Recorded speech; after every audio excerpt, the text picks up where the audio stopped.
Welcome to the Chilling Ghost Stories channel. Today we bring you a famous Chinese ghost story titled The Moonlight Mystery. If you enjoy the story, please give us a like and subscribe to support the channel. Thank you. Now let's get started. Chapter 6. The Talking Corpse. The train had departed, and Xiè Xùn looked out of the window, seeing Zhang Wengun still standing there, watching the train gradually disappear into the distance. Xiè Xùn felt, in fact, that she was still very fortunate, loved by her parents, cared for by her teacher, and surrounded by supportive friends. And of course, she thought, I have to be strong, just like my mother. I must not rely on anything or anyone. Yet at this very moment, her mother was also longing to see her. The two of them leaned on each other for support, didn't they? So even her mother had moments of weakness. Suddenly, Xiè Xùn realized that before leaving, she had forgotten to tell Ōu Yáng Shàng about her departure. Knowing Shang's personality, if not for being unwell, Shang might have joined her on this journey home. On this day, there weren't many long-distance passengers. It was still the calm before the storm of peak travel season for International Workers' Day on May 1st. The seat across from Xiè Xùn remained vacant. After the ticket inspector had passed, Xiè Xùn leaned against the window and closed her eyes. The deeply wrinkled face of her father from the previous night surfaced in her mind, and tears began to stream down her cheeks uncontrollably. Suddenly, she felt a hand wiping her tears. Startled, she opened her eyes wide in fear, only to see a young man quickly retract his hand and say, "So you were awake after all." It was Xiè Xùn. Xiè Xùn snapped, "If you keep meddling, I'll report you to the train police." Passengers nearby turned to look curiously. Xiè Xùn awkwardly laughed and said, "It's nothing. We're just classmates. She's just upset with me." "Why are you on this train?" she demanded. Xiè Xùn let out a sigh of relief and sat down across from Xiè Xùn. He sighed as if feeling wronged. "What a question. Is this more important than calling the train police?" Xiè Xùn replied without much warmth. "Are rhetorical questions exclusive to me? I'd advise you to be cautious. Honestly, I don't care why you're on this train. Just one glance is enough to tell you're the type to skip classes. This morning in the big lecture hall, I overheard the girls from your class saying that there was some trouble at your home. I felt bad and thought you'd feel lonely and unsafe traveling back by yourself, so I rushed straight to the station. But I was a bit late, and by the time I got to the platform, the train whistle was blowing. I ran and jumped on just as the train started moving. Just like in a movie," Xiè Xùn explained with a confident air, as if certain Xiè Xùn would believe him. Xiè Xùn was convinced that he had deliberately followed her and wasn't trying to hide it. Annoyed yet slightly moved, she said, "You're so impulsive, skipping a few days of school for no reason. Watch out, or the department will take disciplinary action against you. There are 200 students in our classes and thousands in the department. If I'm absent, it's like one grain of sand missing from the desert. Who would notice? And it's almost May 1st, so think of it as a spring trip. Besides, you've already countered me a few times now. Can we consider ourselves friends? As friends, we should show up when needed. If Ōu Yáng Shàng weren't sick, do you think she'd have come with you?" Xiè Xùn argued confidently. "How do you know about Ōu Yáng Shàng? You two are like shadows, inseparable, almost like a couple. Only a fool wouldn't notice. If she weren't sick, how could I possibly have a chance?" Xiè Xùn grew more irritated as Xiè Xùn's words became more unrestrained. She kicked his leg and said, "If you keep talking, I really will call the train police. Everyone says that. I'm just repeating it for your sake.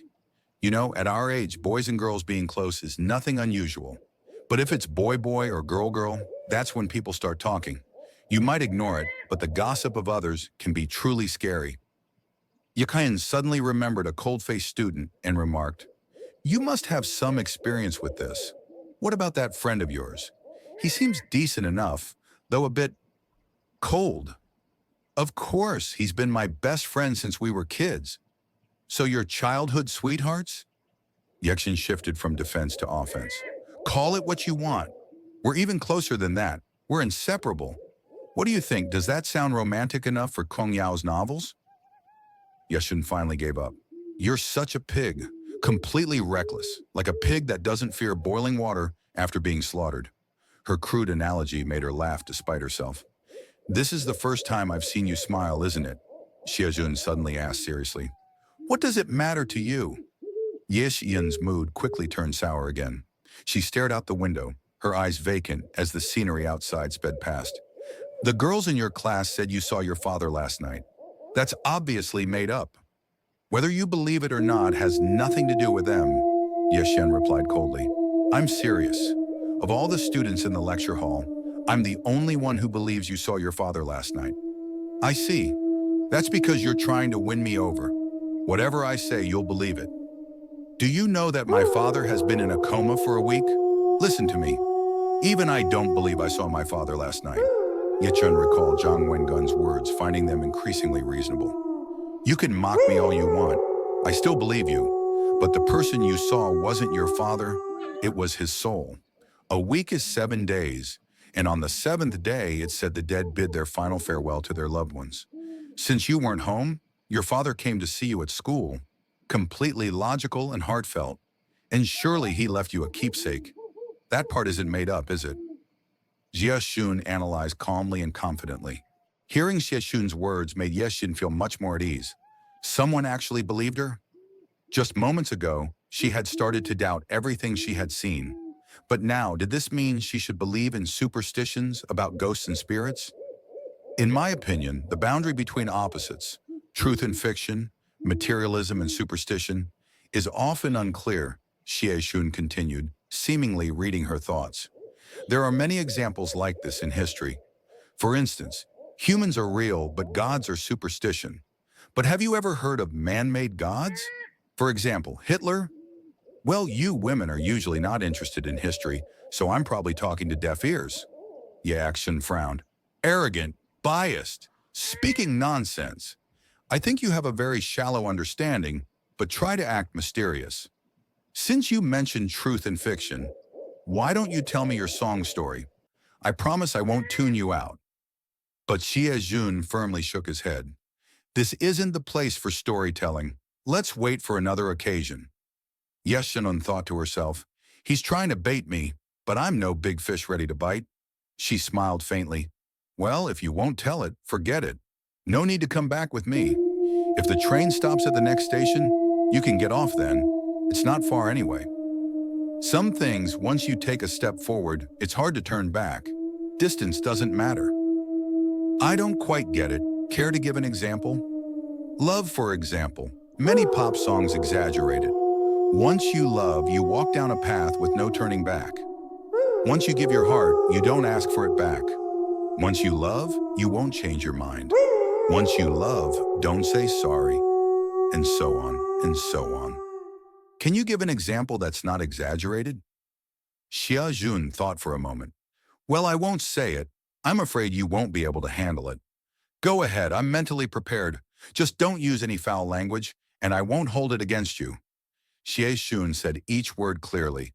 For example, someone who jumps off a building to commit suicide. Once they've jumped, how can they go back? Xiè Xùn suddenly stood up, her face pale. What do you mean by that? Don't say such things. Some passengers glanced over, and Xiè Xùn realized she had been rude. She smiled apologetically to the others before sitting down again. She glared at Xiè Xùn with anger and coldness. She remembered she had said she wouldn't hold it against him, and felt like she had just walked right into his trap. Are you referring to the 405 murder case? So you've heard about it too? Xiè Xùn noticed that Xiè Xùn seemed a bit ruthless now. It's a classic case at our school. How could I not hear about it? You seem particularly sensitive about this topic. Xiè Xùn briefly thought, then said, if you believe in ghosts, then tell me, why is it that every year in our dormitory someone dies and no one can find the cause? Xiè Xùn chuckled. I'd like to ask you first, what does Ōu Yáng Shàng think? She's a professional. I wouldn't want to try to outsmart an expert. I wouldn't want to do anything foolish in front of her. Shang says there are several possibilities, but the two most likely are, 1, there's some kind of monster in the building that terrifies people. Every June 16th, it shows itself again. Any female student who encounters it is doomed. Or there's a restless ghost in the building that needs to speak out and vent its grievances, but we, the living, can't hear it.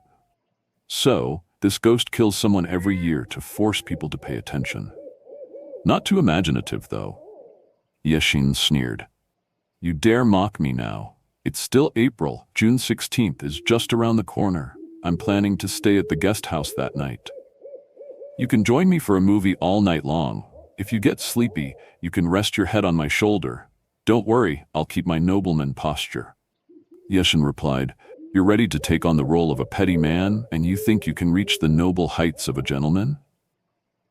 If we go to see a movie, then we should bring Shang and Chinlele along. Xiè Xùn changed his tone, becoming colder. Have you heard about the 2 female students who jumped off buildings in the past 2 years? They were originally planning to stay off campus or move to a different dorm for the night, but for some unknown reason, they ended up back at their old rooms early in the morning and still couldn't escape the tragic fate. Xiè Xùn felt uneasy. Is that true? So, no matter how cautious we are, it doesn't help? But if you have a close boyfriend, someone you're always with, then she wouldn't wander around like that. Xiè Xùn blushed and kicked Shun's leg hard, refusing to speak to him any longer. As Xiaoying looked through the office lobby window, she spotted her daughter from afar and hurriedly walked out to greet her. The two embraced silently. Mom, I want to see Dad, Xiè Xùn said, holding back tears, softly pleading.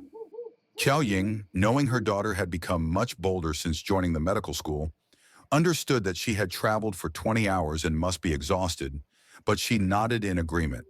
She went upstairs to discuss work with her colleagues before coming back down.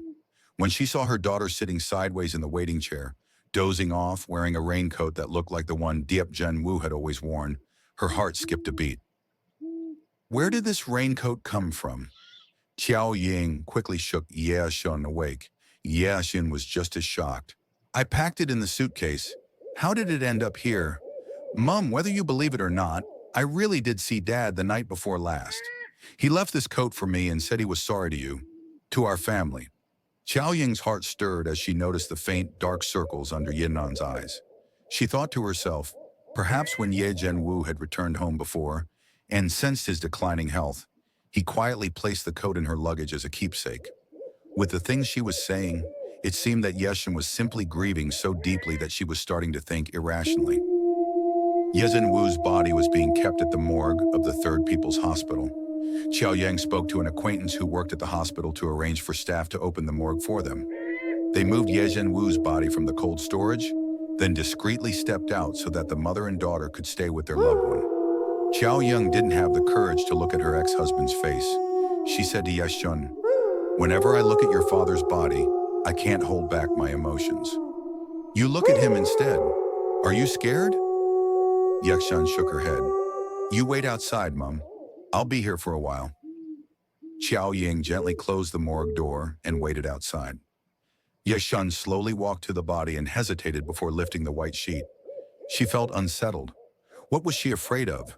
She lifted the sheet and saw the wide-open eyes staring back at her. Xiè Xùn was about to scream, but a hand reached out from under the sheet and covered her mouth. It was Ye Zhenwu. Don't go back to school. His face was as pale as that of a dead man. His hand was as cold as the dead, and his voice sounded hoarse, as though it were coming from a torn throat. Why? Xiè Xùn's lips moved, but no sound came out. Moonlight. What? What about the moonlight? This wasn't the first time Xiè Xùn had heard this word. She felt dizzy, spinning, unsure of what was happening. Suddenly, the morgue door swung open and Xiaoying's voice called out, You said you'd only look for a while. Why has it taken so long? Xiè Xùn snapped back to reality. Ye Zhenwu was lying still on the table, his eyes closed. It felt like everything had just happened. Xiè Xùn sat on the train back to school, reflecting on the trip she had taken with Xiè Xùn 2 weeks ago, feeling a profound sense of loneliness. 2 weeks had passed so quickly in a blur of tears, but she understood that after spending these days with her mother, supporting each other, she had become much stronger. But why did she still feel sadness and fear, half real, half imagined? Should I trust my own eyes and ears? If the answer is yes, then should I also trust the last words of my father? What is the moonlight?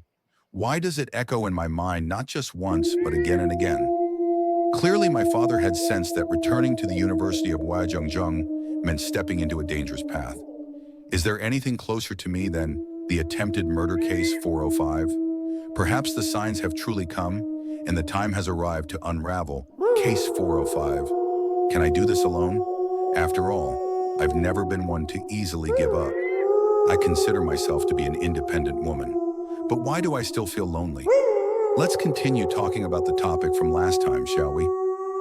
I don't know when Xiè Xùn had sat down across from Xiè Xùn. Is it you again?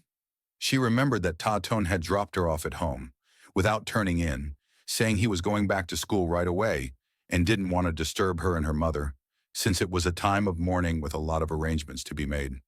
How did he end up here? Actually, I didn't go back to school. Since I was already in Jiangnan, I thought I'd visit a few cities nearby. Jiangnan, the land of rivers, is the most beautiful place nature has given us. No wonder a young woman like Xiè Xùn comes from here. Ta Tong often blurted out his thoughts, making Xiè Xùn just want to raise her hand to silence him.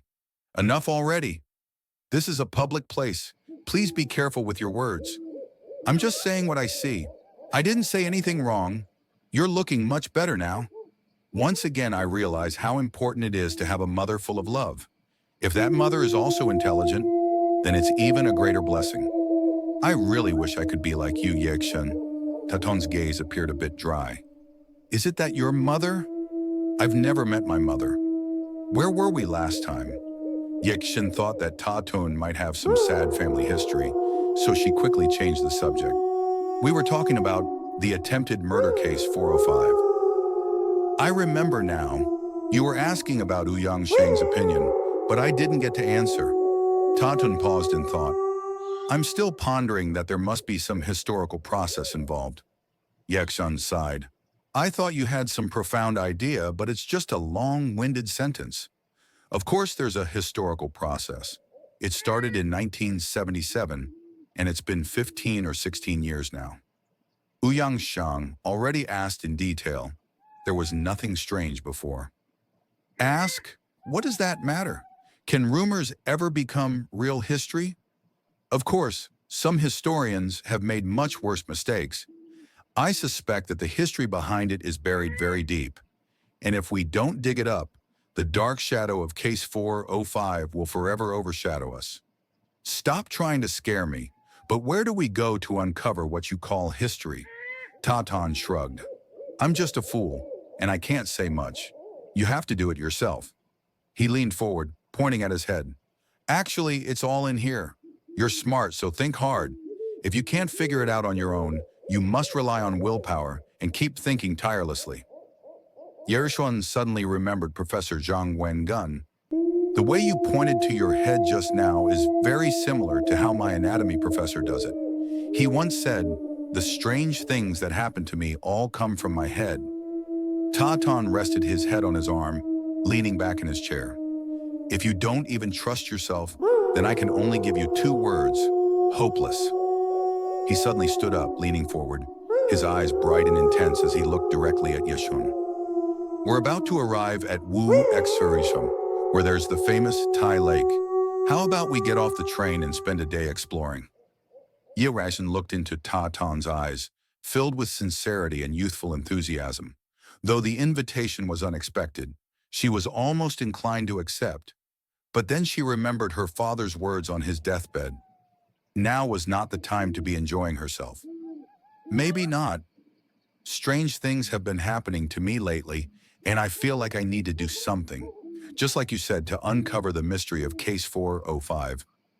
This is something Ōu Yáng Shàng and I have been puzzling over since we entered the university, without finding any clues.